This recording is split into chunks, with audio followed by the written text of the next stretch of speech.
Welcome to After Hours with Dean Ryan, a very unique show that is quite far few in between compared to the other juggernauts that we do here at Real Deal Media, but a show with no agenda, no script, no limits, because anything is possible after hours, as the description told us.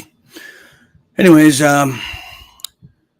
we are broadcasting on Rumble, on the wonderful Dean Ryan TV on YouTube, and the ever so loving Real Deal Media.tv, the mothership, the origins of everything real tonight. So that's where we are. We were staying away from the fudge book for many assortment of different reasons, but tonight's episode is entitled the turning. And the turning means an assortment of things, but specifically for starters, it means the turning point. It also could, in an adjective set of reasoning, it can mean people that turn for the better, for the worse, or that are turning just to tread water, which we may or may not explore at any given time, depending on the moods and the way my testosterone flows, or as we called it back in the day, the mojo. But tonight is a very special occasion for this because, per usual, there's a lot of slow news headlines, which I don't have to explain to you, but sometimes you have to get out of the ordinary and dive into the extraordinary of outside of your comfort zone to explore the unseen, just like they did in that 1989 cinema classic, The Abyss, where they go into a portal underneath the ocean, which we now believe, or at least have a sense that those do exist. But anyways, the turning is, we're at a turning point now where the awakening, the exploratory committees of, are they just batshit crazy? Are they conspiratorial freaks of nature? Or is there some kind of mystical truth to what they're saying? Well, those exploratory committees have come to a full, complete stop. Some of them are at the halfway point, as you know, some of them call that purgatory, but people are now figuring out exactly which way the wind is blowing and which way they're going to stand on the proverbial aisles of truth, fact, fiction, or just completely the wrong side of history. Well, in this turning, it's taking place on the international stage of the world elite, but it's also taking place within your own household, in your own backyard, community, and so forth. And I really learned something this past week. And then I got back from my so-called vacation, which was hardly that or anything but that. And I realized there's been a lot of learning this year. And sometimes, life is what's happening when we're busy making other plans, to quote John Lennon. But that seems to be the case in my world, because I'm always making other plans. I'm a producer, and I'm always thinking about the next move, the next segment, and on and on. But it's been a very difficult year that now that we're beyond the halfway point, if you can believe it, that I now have noticed some of the lessons that are being learned this year, and I'll explain. But for starters, I learned something this past week. I went back home to Orange County, which I was so looking forward to. And in doing so, I learned that a dear friend of mine, who I've really looked at in kind of a father figure sense, has some serious ailments, is one of the few people, too, that has known me for well over a decade. And the older we get, we can count those people maybe on one hand for some of us. In my case, it's one hand or several fingers, if I'm lucky. Because the older we get, we know who we are, we know what we want, we know what we're striving for. And to quote an old saying, which is rather silly, is you never want to flock with turkeys, as my father once told me, meaning turkeys don't fly, which I learned further down the road. But in any sense, I came back home to the Orange County of California to find out my friend, my dear friend, had colon cancer. And what seemed to have been disbelief at first, and quite questionable when you get into the cancer industrial complex and the profiteers and the vultures that have embedded themselves in your medical prowess and history. You look past that and you say, well, that can't be the truth. That there's a river called denial, and I'm going to go swimming in it right now. Well, that's what's happened. And it was quite sad when I went home, and I know many of us have experienced the ups and downs in the wild world of cancer, but I was quite hopeful until I came back and saw a dear friend withered away. And we just lost somebody close to Real Deal Media in January to just that. Esophagus cancer was the great Tim. Yeah. Tim McLeod. That was a hard one. And here we are again. Now, in the disbelief and the disenchanted or disenfranchised feeling that my dear friend and myself felt since then, it only got worse today. Well, if you didn't see that video that I made while I was in Orange County outside of the medical industrial complex headquarters, where you see people walking in to their own death, their own grave, all the elderly people of California, going into these chambers, believing everything that is said to them by these people. No question, no discernment needed. You just go along to get along because people from that era they never question authority. You know, we grew up to believe that you always listen to a police officer. You don't get in trouble. If you're a kid, you listen to the adults. Well, today, what the MRI came back, and my dear friend, and it hurts to say, received information that he now no longer has colon cancer, but he has pancreatic cancer. Yeah, that's right.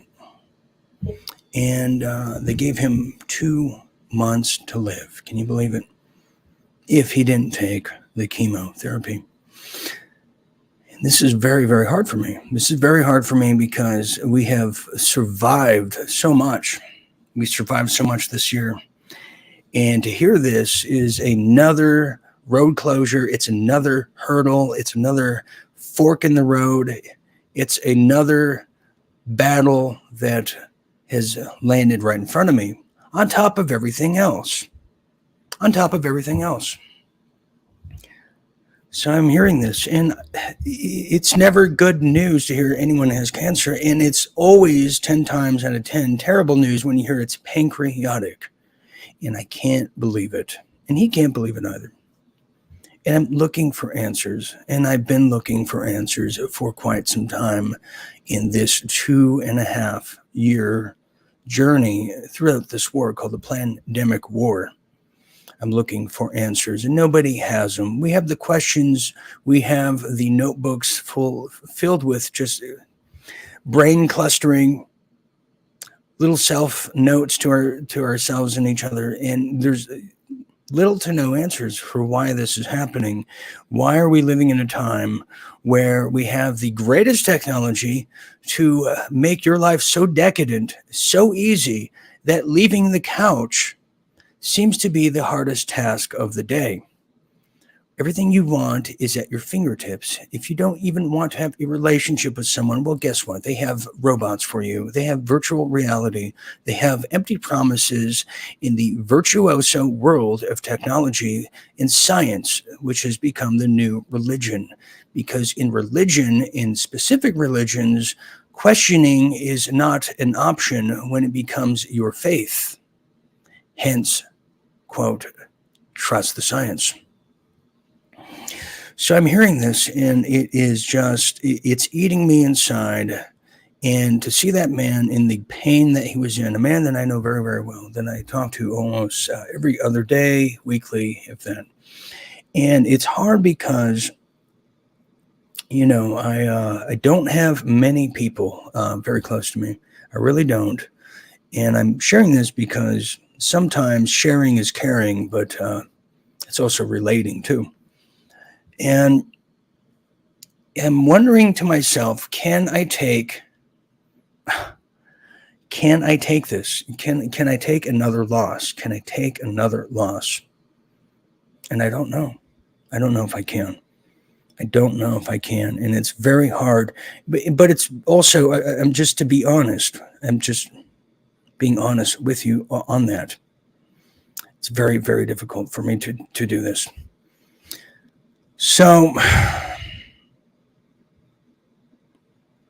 just been affected by this whole time. I feel alone in this at times, and I don't know how many of you out there do, but I do feel like I'm walking a lonely tightrope down the road to the unknown.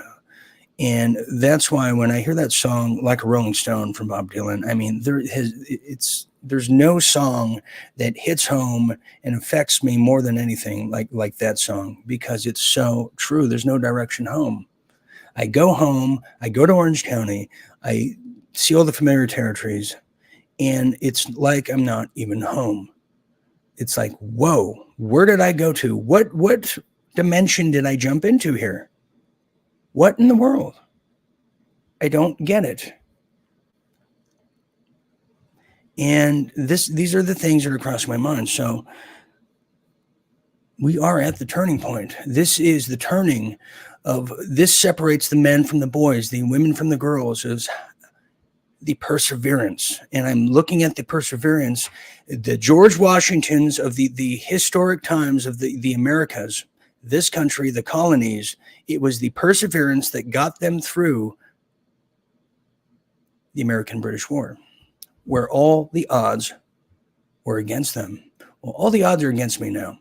All the odds are against me. I've got battles that people wouldn't even believe. I've got shadow banning, censorship that's nearly killed our entire pathway to victory and success and stability. I have fraudulence swimming around me like just serpents and sharks that you wouldn't believe. I have people that I thought that were bigger and greater and more, had more just self-awareness and self-belief than they have displayed, that have let me down. I've had people say, they love, they care about you, and then it's the polar opposite of that, and they succumb to their own self-doubts, just like the people walking into the MRIs in the doctor's office in Southern California. They go in there knowing who they are, but they succumb to the altar of the medical industrial complex. And with no question, they're walking in there with virtual blindfolds. I've never seen anything like it before outside of a horror movie. And it's just, am I from a different time? Am I from a different dimension? Am I from a different planet? Am I from a different era?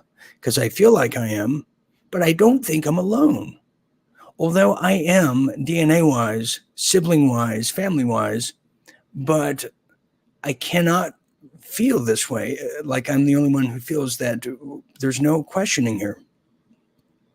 So as we are now experiencing the turning, and we are evolving, as I've expressed in these after-hour episodes from time to time, how we are part of the evolution from remembering how to work our phones and what we have to do, from emails to text messages to how those work. We've evolved in the new technological future called the 21st century, or as they call it, the technocratic dictatorialship. They call it the post-human era. We've evolved into the point where we have to grab the mantle for our Great Reset before they do. Because our Great Reset can cure people like this who have the pancreatic cancer. Our Great Reset puts people in the right pathways to experience their full potential, to strive for their full potential, to be accredited for the good work and the creativity and the new age of Renaissance that they're doing, rather than being tied to a ball and chain, a slave owner, where ultimately they become what we have seen and called in that 1990 flick, Pretty Woman, they become the streetwalkers, the hookers, the owned, where they don't own themselves and they don't know how to, because the hardest thing in the world is to trust yourself. I mean, we'll trust the bankers, we'll trust a pit boss at a gambling station, we'll trust the doctor who will make a profit off of us, but trusting ourselves is just, get out of here. You trust this guy? Come on. I don't trust myself. I'm a used car salesman and I sell watches that turn green in 24 hours. Why would I trust myself? See, that's the hardest part. Trusting yourself. Can you imagine?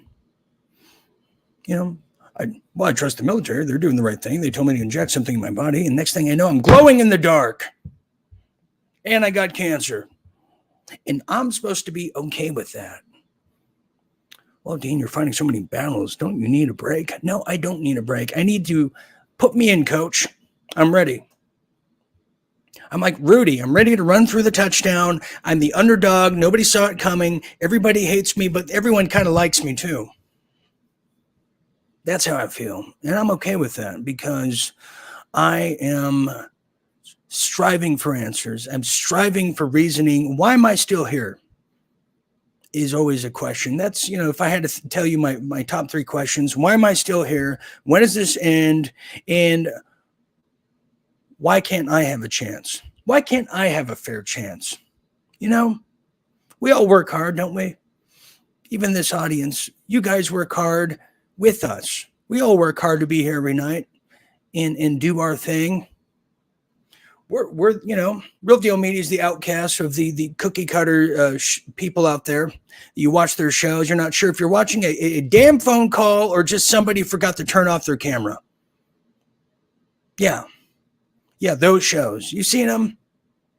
I've seen them too, and quite frankly, now I know why I don't watch anything else. Because number one, I don't have time, but two, when I do, I have those things going through my head because I'm producing, I'm striving for excellence with all of you, all of us together. That's the difference between them and us and them, just like Pink Floyd said, us and them. There's us, then there's them. There's a 2-tiered system beyond the justice system. There's a 2-tiered system. There was a 2-tiered system when I was in high school. There was the people that, are you going to the football game tonight? Yes, Susie. Well, I'll meet you by the bleachers. Awesome. Then let's go smoke pot by the bathroom afterwards. There's those people, the cool people. Then there's the people like me who is observing and not understanding the mind control and how people could fall under it. Now that still persists today. Those same people back then, if we think about them, we know them in high school. They're the same people marching in to that medical office to their grave. And we're just supposed to clap, huh? Well, Grandma, thank you. You are so brave. Yeah. No, it's not bravery. That's not bravery at all. You know what that is? I'll tell you what that is. That's called conforming. And when you're like me, and we're all shades of each other here. Don't think we're all here by accident because I say things that you might be thinking and wouldn't even dare to say, and vice versa. But we are anything but conformists here. Because you know why? We practice the art of nonconformity by nature, by practice, both. That's right. It's like if you have the ability to run, well, you practice it, and God gave you that ability. Nature gave it to you. Well, that's what we do each and every night, and we will never conform, We will never do what Winston Churchill tried to convince us to do in the 1940s, which was grin and bear it. So now, 2 months here. I will do everything I can to save my dear friend. I will turn every stone over. No stone will be left unturned. I will open every door. I will question and answer everything I possibly can to save my friend. And I feel like I failed people like Tim when this was happening too. But I was so far removed from that man's life. We never met. But this is different. This is different because this one hits home and it is affecting me. And there's a lot of things affecting me. Because if I wasn't affected, I'd be a total blowhard narcissist sociopath who is on the pathway and values himself based on his popularity.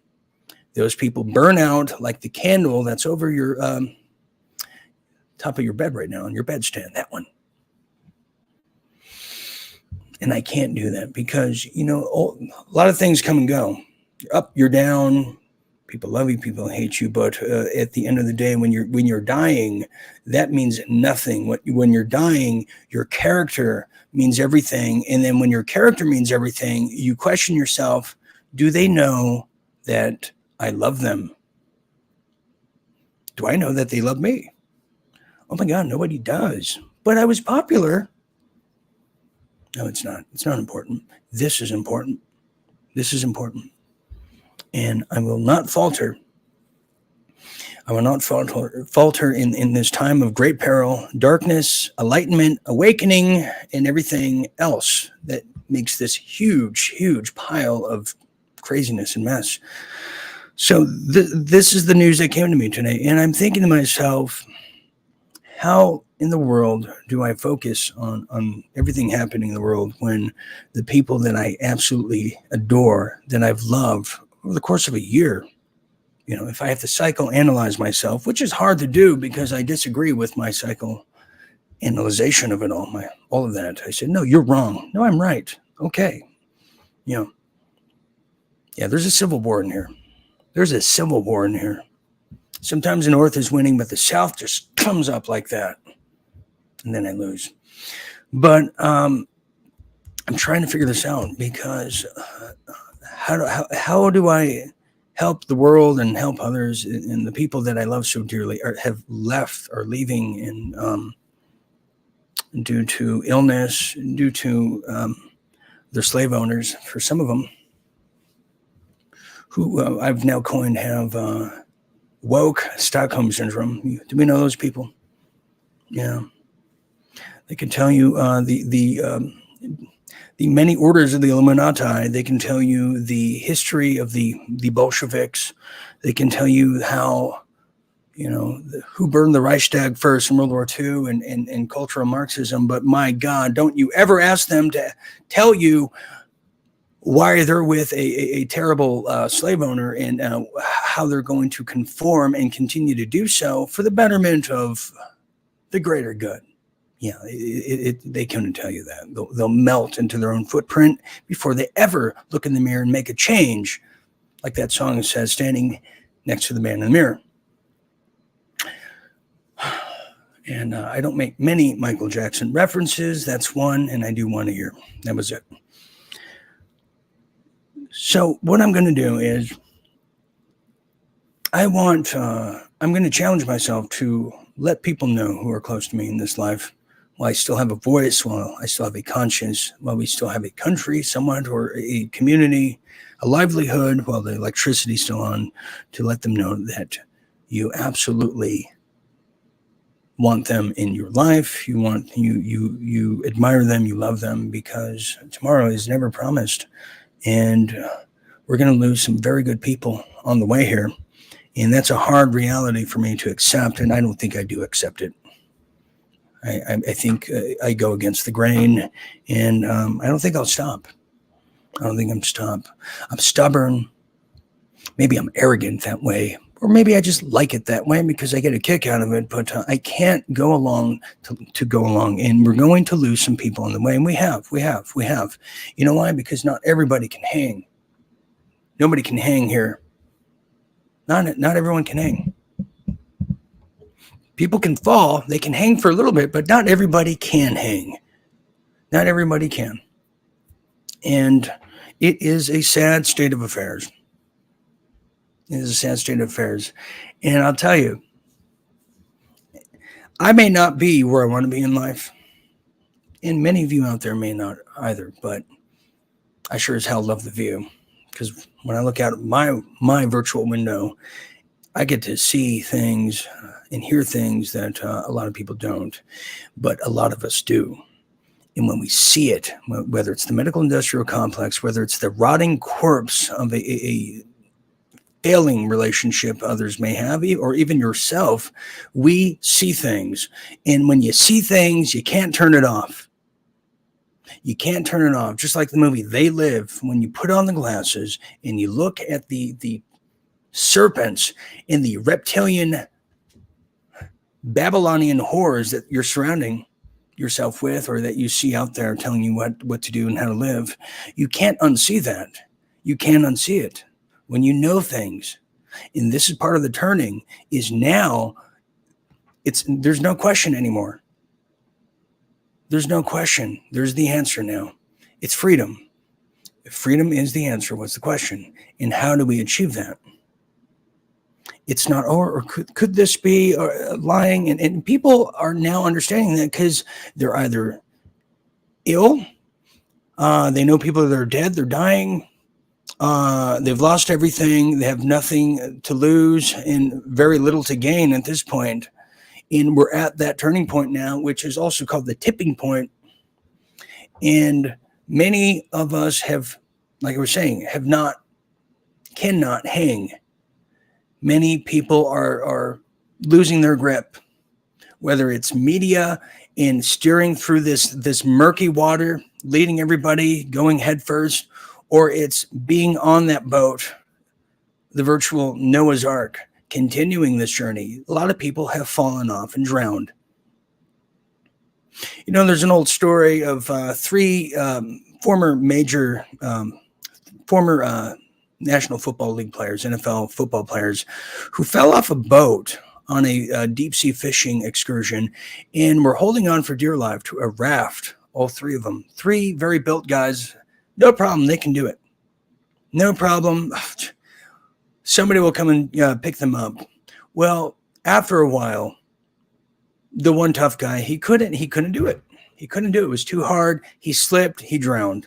He just couldn't hold on. And so did the other guy. The one guy that did, he made it because he held on loosely, but he made it. He never let go. And that's how I feel. You know, I'm just a step away from one attack or another. I'm just a step away from losing people very, very close to me. And I'm not sure how I'm supposed to take that other than get very sad or get very angry or completely ignore it and be a total dimwit, naivete kind of a person. Or do I explain it in that way people understand that we're all going through these challenges right now. I'm no special exception to anything. I think that many people are facing these predicaments right now. And, it's the unintended consequences of what we're going through. The unintended consequences of war is the psychological realm where you lose hope. You're stressed out. You do get sick. And there's no hope. There's no available medical attention to seek. So you fall down this downward spiral into a rabbit hole that leads you way past China and goes to the just underworld. These are the unintended consequences, and we have the choice to make. We have the choice. Do we just get fed up, throw up our hands, and just go berserk? Do we give up? Do we distract ourselves with mind-numbing just the fast food of information or non-information, or just go watch a mindless show? Or do we stay in the arena and say, bring it, what's next? These are questions. And there's days, like many of you, that I have, like, okay, throw in the towel. I can't do it anymore. I can't do it.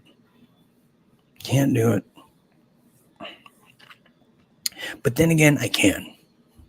And if I do, then when you got a job to do, you got to give the other fella hell, because you got to do it well. That's what it is. So if we're going to do it, to quote David Lee Roth, it doesn't matter if I win or lose, just how good I look doing it, right? Meaning, go.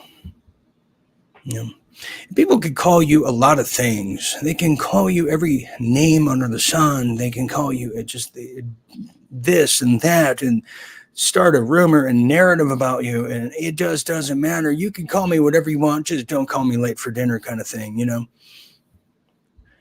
Because if you got tough skin, if you got true grit, you got native blood, if you want to go there, then it is meaningless. Unless you got some sticks and stones that can break my bones, your names go right up your anus and back into your mouth. And that's the mentality of war. That's where I've gotten to. And I know a lot of you out there feel the same way, because this is a war, and it's just getting heated up even more so by the day. But there's also some sadness into war. There's a sadness in this turning of war. There's a beautiful aspect of it as well, which maybe I should talk about, just to do a little sea change and change the temperature of this little realization we're having. The beauty of this is we have come together, we have realized things and discovered things that we're not allowed to, that we weren't told, that don't exist in the textbooks and the historical books written by the very oppressors that we're fighting today. But in the realization, in the beauty of war, there's a calm and there's a peace to it. Just like the calm before the storm, the calm in the middle of a tornado. There is definitely that in war.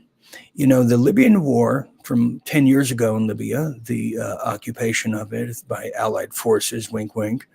Well, there was a really new, beautiful music scene that was exploding outside of Libya, in the same realm that the musical scene out of England came in the post-World War II era, from Liverpool all the way down to London, hence the British explosion of the 1960s. Well, we're seeing that now. That's happening now. There is a beauty coming out of this from new artists that are emerging, new ways of thinking, new barter and trade, a new financial system that is looming around the corner, with new communities, friendships, and realizations of relationships that people would like to be in rather than the ones they are stuck in.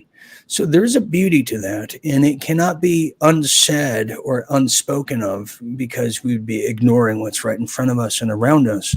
And I think that is one of the greatest attributes coming out of the past 2 years, is just that. And there's tons of sadness. Yes, there's tons of sadness. You could just look in Australia. You could look at Canada, what's about to happen. What's about to happen to the truckers. In all those type of organizations and movements, yes. Just like the civil rights movement in the 1960s, you had the struggle. You had the bloodshed. You had the blatant discrimination. You had the gutting of the First Amendment. You had the gutting of private property of the civil rights movement. But no change can happen without struggle.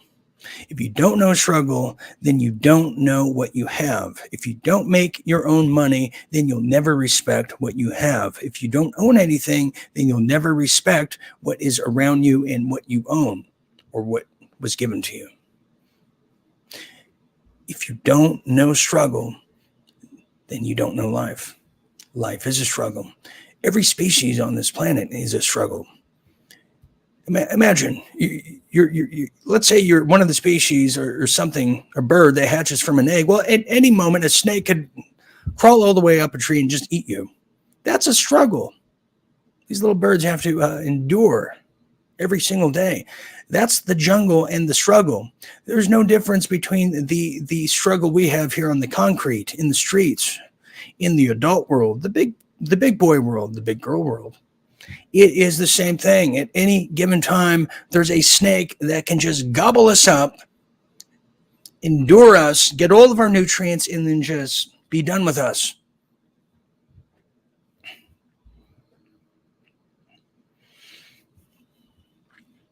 Excuse me. It was a disturbing image I just articulated in my head, because I imagine myself hatching from an egg right now and a big old snake just eating me. That's terrible. Point is, there is a struggle. And my friend's struggling right now to stay alive. He wants to stay alive. I want him to. I want the people in your life to stay alive. And I want to help you help them stay alive. Because I've being an only child, and an only child of the world, which is how I feel. I do feel like E.T. at times. I really do. But to see other people's happiness has always brought me a smile to my face. When you can make somebody laugh, Don Rickles told me this. I did a skit with Don Rickles many, many moons ago. And he said, if you can make somebody laugh, then you can give them a short vacation from their problems. He told that to me. And I've always thought about that. And it's so true, because that's in the household that I grew up the chaos that I grew up in. If I could just make my grandmother, my mother, or somebody just smile, somebody laugh, then the chaos would stop momentarily. And if we know people in our lives that are struggling to stay alive, like my dear friend in California, in the pain he's in, the pancreatic pain, the inability to eat, the inability to sleep at long periods of time, if I could provide that comfort for them and others like them, then maybe that's my mission in life. Because other people's happiness I've adopted as my own. I don't know if that's selfish of me. I don't know if that's just part of me forcing myself to be part of your collective, but that's how I feel. And I want to be there for a lot of people who are in that predicament, because one day I might be. And that one day feels like it's always around the corner. So maybe I am that bird always hatching out of an egg and just avoiding death at every turn. Maybe I am no different than what we see when we walk and stroll down the park and we see a rabbit running through the field, trying to get to point A and point B without dying. I relate to that now. That's the kind of world we live in. Is that negative of me, or is that realistic? Is that an alarmist, or is that just a Paul Revere type of kind of a realm that I've painted myself into? I don't know. But it is a messy, messy world, and we're trying to make sense of it. We're trying to swim through the murkiness, just like at the part of Star Wars where they fell in the junkyard in that waste. It was the three of them. That's what we're in right now. And we're going to lose some people, but those who have managed to hold on to this ride, we are part of this turning, and we're the good part of it, and we're the just part of it. We are the Midas touch, the providence of this turning, this evolution, this revolution of sorts in the psychological warfare.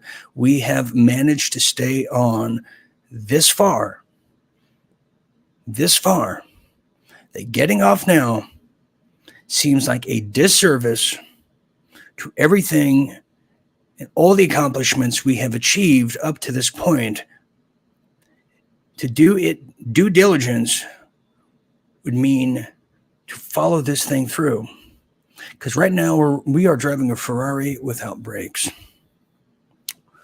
And we don't know when this Ferrari is going to stop, break down, or just blow up like Michael Hastings on Sunset Boulevard from years ago. And the people I have lost, that you've lost on the way, It is hurtful. And it is a reminder of what this war has entailed up to this point. You know, you can go watch the movie Gone with the Wind, and Gone with the Wind could have easily just been about the North fighting the South, but no, Gone with the Wind was about the war within of love, of relationships, of friendships, of people that lost things, people that gave up, people that betrayed others, and everything. And the beauty within that is the same kind of beauty and tragedy that we have faced and are enduring at this current time. And I recognize it.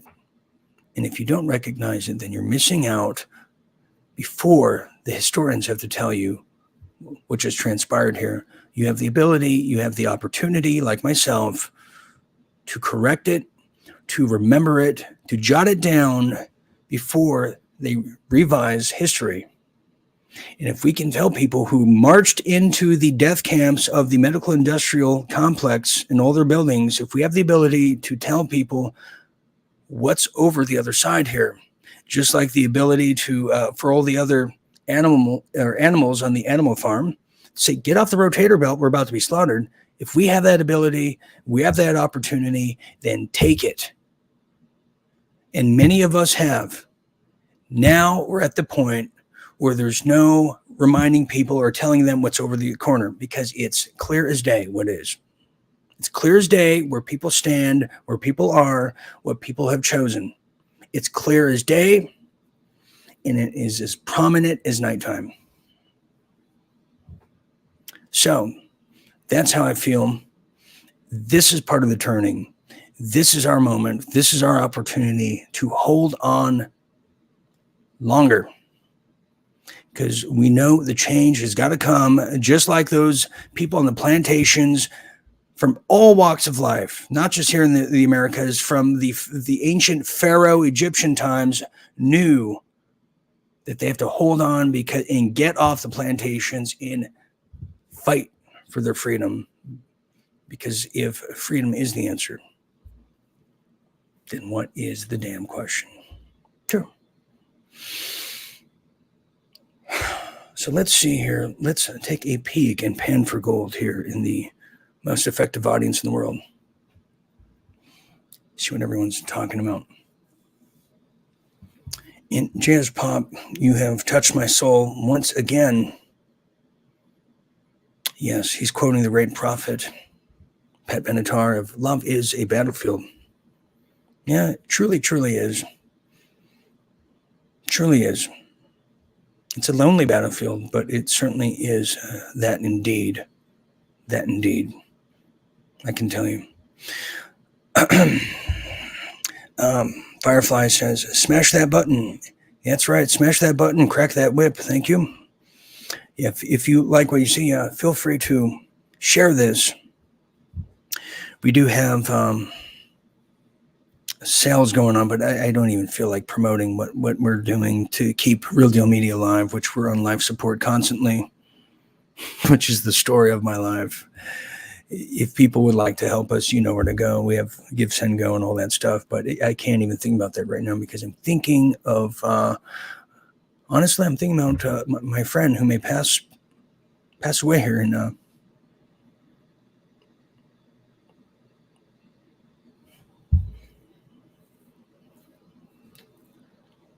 2 months.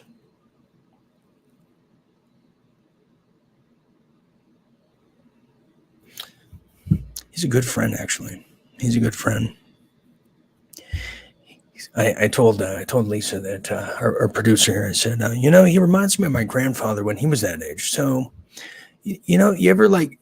I don't know if you out there, you ever like your parents or somebody or friends you lost, and then you have other people around you that kind of remind you of them, that have some of those characteristics. So you keep them around because it makes you feel good. That's how I feel.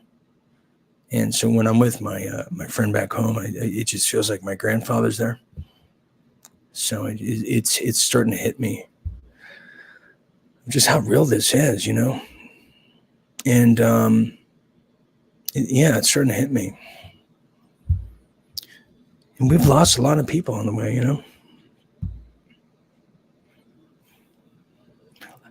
Like when I've told people, like, I absolutely adore you, I love you, I truly mean it. I really do. Just like when I say, yeah, she's crazy. I'm not saying she's crazy because I don't like her. I'm saying she's literally crazy. I'm not saying it just because it's the word that's available. Like, oh, you're so crazy, you're fun. No, she's bloody crazy.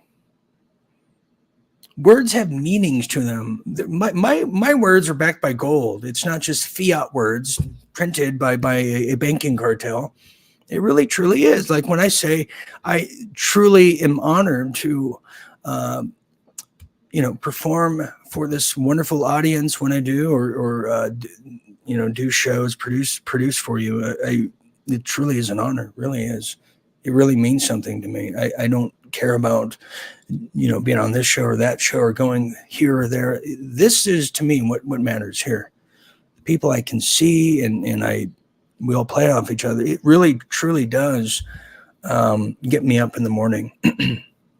I wouldn't know what to do if I think about it. I wouldn't know what to do if some of us were not here, But it's hit me of just what happened or what's about to happen. So anyways, I wanted to share that with you because some of us are human. Some of us might be more human than others, but we definitely have the similar aches and pains and triumphs and challenges, And it's been a tough year. It's been a tough year for me. It's been a tough year for you. It's been a tough year for all of us together here at the Real Deal Meaning University. We've lost a lot of people. We started this year off with loss. And in my case, it could be losing. This a very tough year. And I can't, you can only put a Band-Aid around things for so long and they just break. They really do. They really do. I'm going to leave it there. I was going to do it a little after show tonight for the members. Maybe I might. I don't know. A lot of stuff is coming at me at once, and there's a lot on my mind. And I'm in denial. Maybe I am. Maybe I am for my own good. Who knows? Maybe I am. It's not easy. It's not easy. It looks easy. It's not always easy. It's quite hard. And you can apply that statement to whatever you like. But it's not always easy. And it hurts. It hurts, actually. And when it hurts, it gives you a scar and it reminds you why it hurts. And it's a scar on top of the last one, and it builds. You get to a point you just have nothing but scar tissue all around you. But this one hurts. And, some days you feel really, really, really alone. And it's the little things that they give you joy. It really is. It really is. And some of those joys are quite silly. Some of them are quite thrilling. And the people that I work with are quite thrilling and unusual at the same time, but yet very addicting in a good way. What is the term addiction or addicting? I'm addicted to water. But does water rule my life? Well, it might. We shower in it. We drink it. We swim in it. We throw it on people, depending who you're out with. Yeah, so I guess we're all addicted to that. Some of us are addicted to losing. Some of us are addicted to winning. But none of us are truly always addicted to love, to be a cliche. Just in case you were humming that tune in your head. Anyways, I'm going to leave it there. I'm trying to make sense of it all. And I want to thank you for joining me for this one-off after hours here with me, Dean Ryan. And I'm going to go through some hard times here. I think that's what's on the horizon. When I went back to California, I said I could feel it that this could be the last time I see somebody. It was becoming more and more evident that might be the case. And what I thought was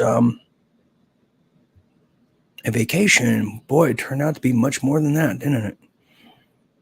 There was no vacation to be had, and there were some realizations. So on that note, I will return tomorrow, the next day. I just thought I share a human condition that a lot of people out there are having to face, that I feel your pain, and I'm going through that. I'm going through the tunnel part of this roller coaster, and it's going to get dark and scary. And there's no brakes, and I'm going real fast. And I don't think I'm going to burn out. I don't think I'm going to fade away. But, man, am I going through a dark tunnel right now. So I'm looking for answers, and I got to save people. I got to save the ones I love, come hell or high water. So on that note, I want to thank you for sharing this unusual after party of great proportion. I'm still, for now, still Dean Ryan, and I will return tomorrow with some fortunate or less fortunate news. Who knows?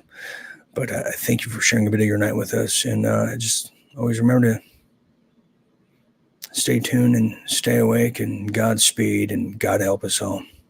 Good night, everybody.